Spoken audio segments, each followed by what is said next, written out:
ಇಲ್ಲಿವರೆಗಾಗಿ ಬಂದು ತಾನಾಗಿ ಮೆರೀತಾ ಇದೆಯಾ? ಇಲ್ಲಿವರೆಗಾಗಿ ಬಂದಿದ್ದೀಯಲ್ಲ, ನೀನು ಯಾರು? ನಿನ್ನ ಪುರ ಯಾವುದು ಹೇಳಿ ನಡೆ.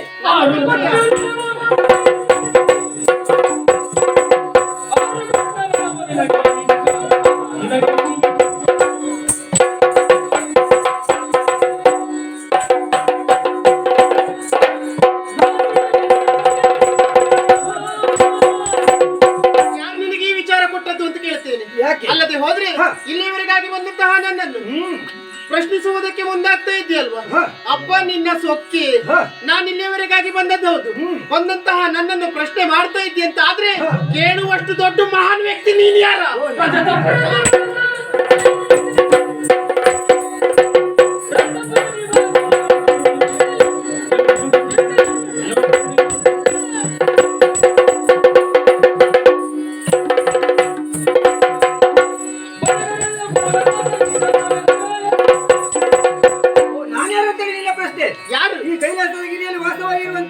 ಪರಮೇಶ್ವರ. ನಾನು ನೀನು ಪರಮೇಶ್ವರ. ಪಲ್ಲೆ ಪಲ್ಲೆ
ಎಲ್ಲ ತಿಳಿದುಕೊಂಡೇ ಬಂದ ವೇಳೆ ನಾನಿದ್ದೇನೆ. ಹೌದಾ? ಕೇಳಿ ಬಲ್ಲೆ ಭಸ್ಮಾಸುರಗೆ ಬೆದರಿ ಓಡುತ್ತಾ. ಕೇಳಿ ತಿಳಿದುಕೊಂಡು ಬಂದಿದ್ದು. ಹೌದಪ್ಪ. ಅಪ್ಪ ನಿನ್ನ ಕತೆ ಎಲ್ಲ ಕೇಳಿ ತಿಳಿದವಳು ನಾನಿದ್ದೇನೆ. ಏನು ಕತೆ? ಎಲ್ಲ ಕತೆ ಈಗ ಹೇಳಲಿಕ್ಕೆ ಹೋಗುವುದಿಲ್ಲ, ಹೇಳಲಿಕ್ಕೆ ಹೋದ್ರೆ ಬಹಳಷ್ಟಿದೆ. ಒಂದೆರಡು ಕತೆ. ಅದ್ರಲ್ಲಿ ಒಂದು ಪ್ರಕರಣವನ್ನು ನೆನಪು ಮಾಡ್ತೇನೆ. ಯಾವುದು? ಗೊತ್ತಿರ್ಬೇಕು, ಭಸ್ಮಾಸುರ ಮೋಹಿನಿ. ನನ್ನ ಮಗ ಭಸ್ಮಾಸುರ. ಹಳೆಯ ಪ್ರಸಂಗ. ಅದು ಹಳೆ ಪ್ರಸಂಗ. ಗೊತ್ತಿದೆ ಅಲ್ವಾ? ಹೌದು, ಅದು ನಡುವೆ ಪ್ರಸಂಗ. ಹೌದಪ್ಪ. ಆ ಭಸ್ಮಾಸುರ ಯಾರು? ನಿನ್ನ ಮಗನೇ ಆಗಿದ್ದಾನೆ. ಹೌದು, ನನ್ನ ಮಗ ಭಸ್ಮಾಸುರ. ಬೂದಿಯಿಂದ ಹುಟ್ಟಿದ ಕಾರಣ ಭಸ್ಮಾಸುರ, ಭಸ್ಮದಿಂದ ಹುಟ್ಟಿದ ಕಾರಣ ಭಸ್ಮಾಸುರ. ಹೌದಲ್ವಾ? ಹುಟ್ಟಿದಂತಹ ನಿನ್ನ ಮಗನಿಗೆ ನೀನು ಕೇಳಿದ್ಯಂತೆ ಏನು ಉದ್ಯೋಗ ಎನ್ನುವುದಾಗಿ. ಆಗ ನಿನ್ನ ಮಗನಿಗೆ ನೀನೇ ಕರುಣಿಸಿದಂತಹ ಉದ್ಯೋಗ ದಿನಪ್ರತಿ ಭಸ್ಮವನ್ನು ತರುವಂತಹ ಉದ್ಯೋಗ, ಭೂಲೋಕದವರೆಗಾಗಿ ಹೋಗೋದು, ಭಸ್ಮವನ್ನು ತರುವುದು. ಹೌದಲ್ವಾ? ಇಂಥ ಕಾರ್ಯ ಹೆಂಡತಿ ಮಾಡುತ್ತಿರುವಂತಹ ಉದ್ಯೋಗ ಮಗನಿಗೆ ಕೊಡುವುದು. ಮಗನಿಗೆ ಕೊಟ್ಟು ಒಳ್ಳೆಯದಾಯ್ತು. ಮಗ ಭೂಲೋಕಕ್ಕೆ ಹೋದಂತೆ, ಭಸ್ಮ ನೋಡಿದ್ದಂತೆ. ಪ್ರತಿದಿನ ತೊಂದು ಕೊಟ್ಟವನು ಒಂದು ದಿನ ಭಸ್ಮ ಸಿಗಲಿಲ್ಲ ಎನ್ನುವ ಕಾರಣಕ್ಕೆ ಒಂದು ಯೋಚನೆ ಮಾಡಿದ, ಹೇಗಾದ್ರೂ ಮಾಡಿ ನಮ್ಮ ಅಪ್ಪನಿಗೆ ಕಲಿಸ್ಬೇಕು ಅಂತ. ಆದ್ರೆ ನಾನೇ ಸರಿ ಎನ್ನುವುದಾಗಿ ಭೂಲೋಕದಲ್ಲಿ ಅಪ್ಪ ಭಸ್ಮ ಸಿಗ್ಲಿಲ್ಲ, ಅಪ್ಪ ಸಾಯ್ಲಿಲ್ಲ ಅಂತ ಹೇಳಿದ್ನಂತ ಬಂದು. ಹಾಗಲ್ಲ, ಯಾರು ಸಾಯ್ಲಿಲ್ಲ, ಭಸ್ಮ ಸಿಗ್ಲಿಲ್ಲ ಅಪ್ಪ ಅಂದಿದ್ದು. ಓ, ಹಾಗೆ ಹೇಳಿದ್ದ. ತೊಂದರೆ ಇಲ್ಲ, ಹಾಗೆ ಭಾವಿಸಿಕೊಳ್ಳೋಣ. ಆಗ ಅದಕ್ಕೇನು ಮಾಡ್ಬೇಕು ಅಂತ ಕೇಳಿದಾಗ ನೀನು ನಿನ್ನ ಮಗ ಹೇಳಿದ್ದಂತೆ, ನನ್ನ ಹಸ್ತಕ್ಕೆ ಅನಲವನ್ನು ಅನುಗ್ರಹಿಸಬೇಕು ಎನ್ನುವುದಾಗಿ. ಅದು ನನ್ನ ಮಗ ಅಲ್ವಾ? ಉರಿಯ ಹಸ್ತ. ಹೌದಲ್ವಾ? ಅನಲ ಅಂತ ಹೇಳಿದ್ರೆ ಉರಿಯ ಹಸ್ತ. ಯಾರ ತನೆಯ ಮೇಲೆ ಕೈಯನ್ನಿಡ್ತೇನೋ ಅವರು ಸುಟ್ಟು ಬೂದಿಯಾಗಿ ಹೋಗಬೇಕು ಎನ್ನುವುದಾಗಿ ನೀನ್ ತಥಾಸ್ತು ಅಂತ ಹೇಳಿದ್ಯಂತೆ. ಆಗ ನಿನ್ನ ಮಗ ಏನ್ ಮಾಡ್ದ? ಇನ್ನೂ ಅವನಿಗೆ ಅನುಕೂಲ ಆಯ್ತು. ನೇರವಾಗಿ ಭೂಲೋಕದವರೆಗಾಗಿ ಹೋದ. ಗೋ ಬ್ರಾಹ್ಮಣರನ್ನು ಹಿಂಸೆ ಮಾಡುವುದಕ್ಕೆ ಮುಂದಾದ. ಗರ್ಭಿಣಿ ಸ್ತ್ರೀಯರ ಗರ್ಭಪಾತ ಮಾಡುವುದಕ್ಕೆ ಮುಂದಾದ. ಭೂಲೋಕದಲ್ಲಿ ಎಲ್ಲ ಮಾಡಿದ್ದು ಸಾಲದೆ ಎನ್ನುವ ಕಾರಣಕ್ಕಾಗಿ ದೇವಲೋಕದವರೆಗಾಗಿ ಬಂದ. ದೇವತೆಗಳನ್ನು ಬಡಿದೋಡಿಸುವುದಕ್ಕೆ ಮುಂದಾದ. ಆ ಸಮಯಕ್ಕೆ ಸರಿಯಾಗಿ ದೇವತೆಗಳೆಲ್ಲ ಬಂದು ನಿನ್ನಲ್ಲಿ ದೂರಿಟ್ರಂತೆ, ನಿನ್ನ ಮಗನಿಂದ ಹೀಗೆಲ್ಲ ಆಗ್ತಾ ಉಂಟು, ಏನು ಮಾಡ್ಲಿ ತಂದೆ ಪರಶಿವ ಎನ್ನುವುದಾಗಿ. ಆಗ ನೀನು ಮಗನನ್ನು ಕರೆಸಿ ಸಭೆಗೆ ಎನ್ನುವುದಾಗಿ ಆಜ್ಞಾಪಿಸಿದ. ಆಜ್ಞಾಪಿಸಿದ ಆ ಸಂದರ್ಭಕ್ಕೆ ನಿನ್ನ ಮಗ ಅಲ್ಲಿಯವರೆಗಾಗಿ ಬಂದಂತಹ ಮಗನಲ್ಲಿ ನೀನು ಕೇಳಿದೆ, ಯಾಕೆ ಹೀಗೆ ಮಾಡ್ತಾ ಇದೀಯ ಮಗನೇ, ನನ್ನ ಮುಖ ಆದ್ರೂ ನೋಡಿ ಸುಮ್ಮನಿರೋ ಮಗನೇ ಎನ್ನುವುದಾಗಿ ಮಗನಲ್ಲಿ ಬೇಡಿಕೊಳ್ಳುವುದಕ್ಕೆ ಮುಂದಾದವನು. ಆಗ ನಿನ್ನ ಮಗ ಯೋಚನೆ ಮಾಡ್ದ, ಈ ಅಪ್ಪನನ್ನು ಹಿಂಗೆ ಬಿಟ್ಟದ್ದೇ ಹೋದಂತ ಆದ್ರೆ ಮುಂದೆ ನನ್ನ ಪಾಲಿಗೆ ಅಪಾಯವಾಗ್ತದೆ. ಅಪ್ಪನೇ ಇಲ್ಲ ಅಂತ ಹೇಳಿದ್ರೆ ನನ್ನನ್ನು ಕೇಳುವುದು ಯಾರು ಎನ್ನುವುದಾಗಿ ಯೋಚನೆ ಮಾಡಿ ಅಪ್ಪನಾಗಿರುವಂತಹ ನಿನ್ನ ತಲೆಯ ಮೇಲೆ ಕೈ ಇಡುವುದಕ್ಕೆ ಬಂದ. ತಲೆ ಮೇಲೆ ಕೈ ಇಟ್ಟದ್ದೇ ಹೋದಂತ ಆದ್ರೆ ನೀನು ಸುಟ್ಟು ಭಸ್ಮವಾಗಿ ಹೋಗ್ತಾ ಇದೀಯ. ನಿಜ, ಹೌದಲ್ವಾ? ಆಗ ನೀನು ಮಗನಿಗೆ ಹೆದರಿ ಓಡಿದಿಯಂತೆ ಪುಣ್ಯಾತ್ಮ. ಓಡಿದ ಸ್ಥಳದಲ್ಲಿ ಇನ್ನು 30 ದಿನ ಆದ್ರೂ ಹುಲ್ಲು ಹುಟ್ಲಿಕ್ಕಿಲ್ಲ. ಆ ರೀತಿಯಾಗಿ ಓಡಿದವನು ನೀನಿದ್ದೀಯ. ಅಂತಹ ಘನಕಾರ್ಯ ಮಾಡಿದವನೇ ನೀನು. ಹಾಗಾಗಿ ಹೇಳುವುದು, ಆ ಭಸ್ಮಾಸುರನಿಗೆ ಹೆದರಿ ಓಡಿದವನು ಇನ್ನು ಏನು ಮಹಾನ್ ಘನಕಾರ್ಯ ಮಾಡಿದ.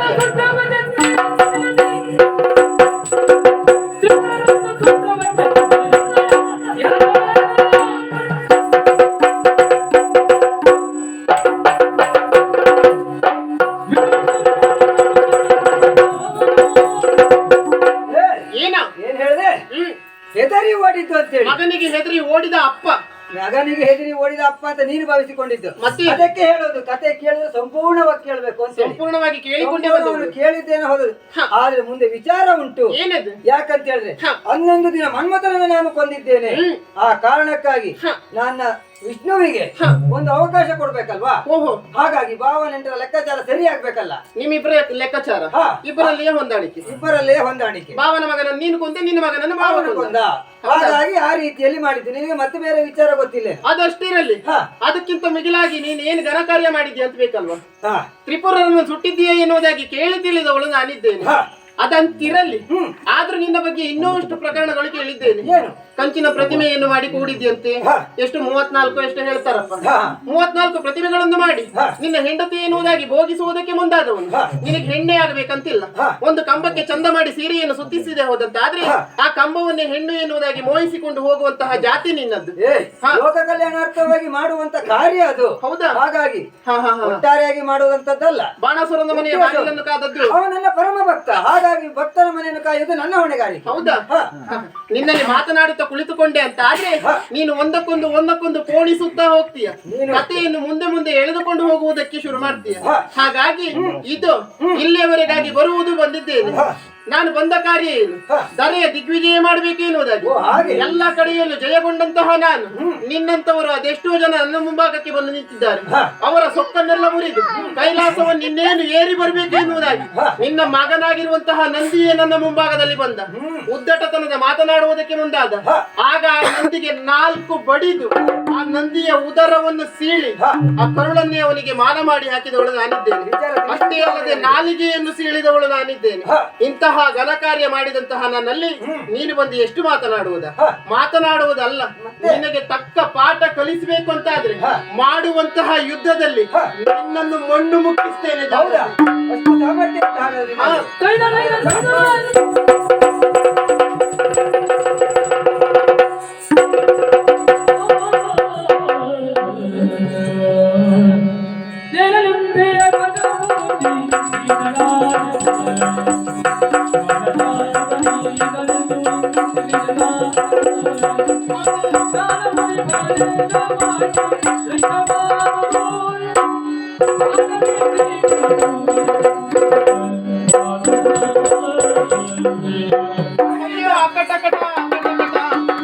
ಏನಾಗಿ ಹೋಯ್ತು?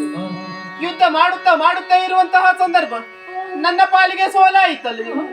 ಅದೆಷ್ಟೋ ಜನ ಅರಸು ಮಕ್ಕಳು ನನ್ನ ಮುಂಭಾಗದಲ್ಲಿ ಯುದ್ಧಕ್ಕಾಗಿ ಬಂದವರು, ಅವರನ್ನೆಲ್ಲ ಗೆದ್ದದ್ದೇ ಹೋದಂತ ಆದ್ರೆ ಇವರ ಮುಂಭಾಗದಲ್ಲಿ ಯುದ್ಧ ಮಾಡುವಾಗ ಯಾಕೆ ಸೋಲಾಯಿತು? ಈಗ ನಾರದರು ಹೇಳಿದ ಮಾತು ನನಗೆ ಅರ್ಥವಾಗ್ತಾ ಇದೆ. ಅಂದು ನಾರದರೇ ಆಡಿರುವಂತಹ ಮಾತು ಧರೆಯ ದಿಗ್ವಿಜಯಕ್ಕಾಗಿ ಹೊರಟಂತಹ ಸಂದರ್ಭ ಯಾರಲ್ಲಿ ಹೋರಾಟ ಮಾಡುವಾಗ ನಿನ್ನ ಒಂದು ಸ್ಥಾನ ಎನ್ನುವುದು ಮಾಯವಾಗ್ತದೆಯೋ ಅವರೇ ನಿನ್ನನ್ನು ಕೈ ಹಿಡಿಯುತ್ತಾರೆ, ಮದುವೆಯಾಗ್ತಾರೆ ಎನ್ನುವುದಾಗಿ ನಾರದರು ಆಡಿರುವಂತಹ ಮಾತು. ಹಾಗಂತಾದ್ರೆ ನಾನು ಇಲ್ಲಿಯವರೆಗಾಗಿ ಬಂದದ್ದು ಧರೆಯ ದಿಗ್ವಿಜಯಕ್ಕೆ ಮಾತ್ರ ಅಲ್ವೇ ಅಲ್ಲ. ಒಂದೆಡೆಯಲ್ಲಿ ಧರೆಯ ದಿಗ್ವಿಜಯ, ಇನ್ನೊಂದೆಡೆಯಲ್ಲಿ ನನ್ನ ವರಾನ್ವೇಷಣೆ, ಎರಡು ಈ ದಿನ ಆದ ಹಾಗಾಯ್ತಲ್ವಾ? ಹಾಗಂತಾದ್ರೆ ನನ್ನ ಒಂದು ಸ್ತನ ಹೋಗುವುದಕ್ಕೆ ಕಾರಣ ಯಾರು? ಬೇರೆ ಯಾರು ಅಲ್ವಾ, ಇವರೇ. ಏನು ಮಾಡ್ಲಿ, ಕೋಪಗೊಂಡಿದ್ದಾರೆ, ಶೂಲವನ್ನು ಎತ್ತಿ ಹಿಡಿದು ನಿಂತಿದ್ದಾರೆ. ನಿನ್ನನ್ನು ಕೊಲ್ತೇನೆ ಎನ್ನುವುದಾಗಿ ಅವರ ಮುಖವನ್ನು ನೋಡಿದಾಗ ಅರ್ಥ ಮಾಡಿಕೊಳ್ಳಿಕ್ಕೆ ಸಾಧ್ಯ ಇದೆ. ಏನು ಮಾಡ್ಲಿ ತಂದೆ.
ಎತ್ತಿದಂತಹ ಶೂಲವನ್ನು ಇಳಿಸಬೇಕು. ಅಷ್ಟೇ ಅಲ್ಲದೆ ನನ್ನ ಮೇಲೆ ಕರುಣೆಯನ್ನು ಬೀರಿ ನನ್ನನ್ನೇ ಕೈ ಹಿಡಿದು ಮದುವೆಯಾಗಿ ನನ್ನ ಬದುಕನ್ನು ಉದ್ಧರಿಸಬೇಕು. ಹೆದರಿದೀಯಾ? ಹೆದರುವಂತ ಅವಶ್ಯಕತೆ ಇಲ್ಲ. ಮೇಲೆ ಯಾಕಾಗಿ ಈ ರೀತಿಯಲ್ಲಿ ನೀನು ನನ್ನ ಆಸ್ಥಾನ ಇಲ್ಲೇ ಇದ್ದವಳು ಪಾರ್ವತಿಯಾಗಿ ಭೂಲೋಕದವರೆಗಾಗಿ ಕಳಿಸಿದ್ದೇನೆ. ಯಾಕೆ? ಅಹಂಕಾರದಿಂದ ಎಷ್ಟೋ ಜನ ಮೆರೀತಾ ಇದ್ರು, ಅವರಿಗೆ ತಕ್ಕನಾದ ಪಾಠವನ್ನು ಹೆಣ್ಣಿಂದಲೇ ಆಗಬೇಕು, ತಾನಾಗಿ ಮೆರೀತಾ ಇದ್ರಲ್ಲ. ಹೆಣ್ಣಿನ ಮಹತ್ವ ಏನನ್ನು ತಿಳಿಯುವ ಸಲುವಾಗಿ ಅಲ್ಲಿವರೆಗಾಗಿ ಕಳಿಸಿದ್ದೇನೆ. ಇನ್ನು ಚಿಂತೆಯನ್ನ ಬಿಡು, ನಾನಿದ್ದೇನಲ್ಲ, ನಾನು ನಿನ್ನನ್ನು ಮದುವೆ ಆಗ್ತೇನಂತೆ. ಹೌದಾ? ಹಾಗಂತಾದ್ರೆ ನನ್ನ ಪಾಲಿಗೆ ಈಗ ಸಂತೋಷವಾಯಿತು. ಧರೆಯ ದಿಗ್ವಿಜಯಲ್ಲಿ ಒಂದೆಡೆ ಆಯ್ತು, ಇನ್ನೊಂದೆಡೆಯಲ್ಲಿ ನನ್ನ ಮದುವೆಯ ಸಂಭ್ರಮ. ಈಗಲೇ ಅಲ್ವೇ ಅಲ್ಲ, ಇಂದಿಗೆ 8 ದಿನಕ್ಕೆ ಸರಿಯಾಗಿ ಕದಂಬಾವನದಲ್ಲಿ ವಿಜೃಂಭಣೆಯಿಂದ ಮದುವೆಯಾಗಬಹುದು. ಆದ್ರೆ ಈಗ ನೋಡಿ, ನಮ್ಮ ಹರಗಣಗಳು ಅಲ್ಲಲ್ಲೇ ಕುಳಿತುಕೊಂಡು ಎಲ್ಲ ಕಣ್ ಬಿಟ್ಟು ಭೃಂಗಿ, ಭೃಕುಟಿ ಮತ್ತು ನಮ್ಮವರೇ ಆದವರು ಬಹಳಷ್ಟು ಜನ ಇದ್ದಾರೆ. ಯಾಕೆ ಅವರಿಗೆ ಏನಾಯ್ತು ಏನು ಹೋಯ್ತು ಅಂತ ಇಲ್ಲಿವರೆಗೆ ಅರ್ಥವೇ ಆಗ್ಲಿಲ್ಲ. ಧರೆಯ ದಿಗ್ವಿಜಯಕ್ಕಾಗಿ ಬಂದಂತೆ ನಮ್ಮ ತಂದೆಯಲ್ಲಿ ಹೋರಾಟ ಮಾಡಿದ್ಲು, ಸೋತ್ಲು ಎನ್ನುವುದಾಗಿ ಅವರವರೇ ಮಾತನಾಡ್ತಾ ಇದ್ದಾರೆ. ಅವರಿಗೆಲ್ಲ ಗೊತ್ತಾಗಬೇಕು ಅಂತ ಆದ್ರೆ ಇದು ನಮ್ಮಿಬ್ಬರ ಮದುವೆಗಾಗಿ ನಡೆದಂತಹ ಹೋರಾಟ ನಾಂದಿ ಸ್ವರೂಪವಾಗಿ ಒಂದು ಮಂಗಳಾರತಿ ಆಗಬೇಕು. 8 ದಿನದ ಬಳಿಕ ವಿಜೃಂಭಣೆಯ ಮದುವೆ, ಅತ್ತ ಕಡೆಯಲ್ಲಿ ಮಹಾಮಂಗಳಾರತಿ.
ಗೋವಿಂದ